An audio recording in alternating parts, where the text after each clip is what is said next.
all these different news articles and how to get the best deal at the end of the day.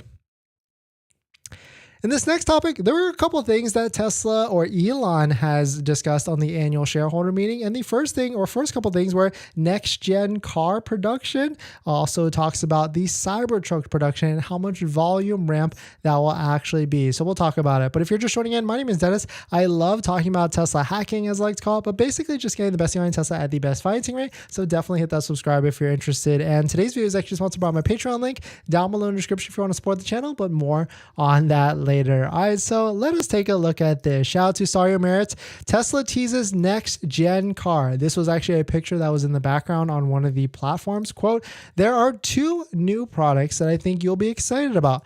Both the design and manufacturing techniques are head and shoulders above anything that is present in the industry. So, of course, two new products. They might be thinking next gen car plus Model 3, or maybe Model 3 plus Tesla van. Who knows? But quote, Elon says 5 million units per year between these two new models. Shout out to Christopher Dungeon for predicting that it could be a compact vehicle plus the van, but it most likely will be the next gen vehicle plus the Model 3 that could potentially be on the horizon.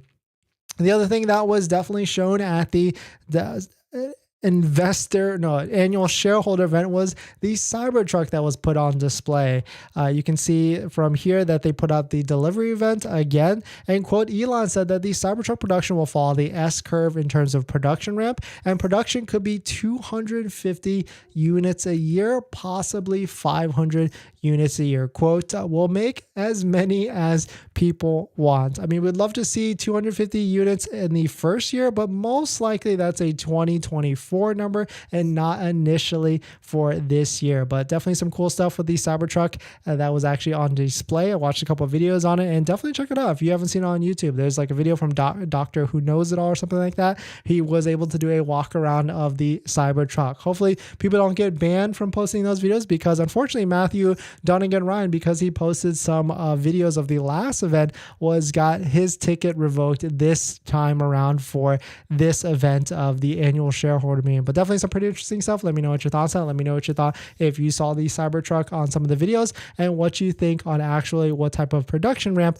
it actually will be. But we're going to jump into the next topic. But before we do that, this video is actually sponsored by my Patreon link. Down below in the description is the Patreon link to support the channel, so definitely check it out if you're interested.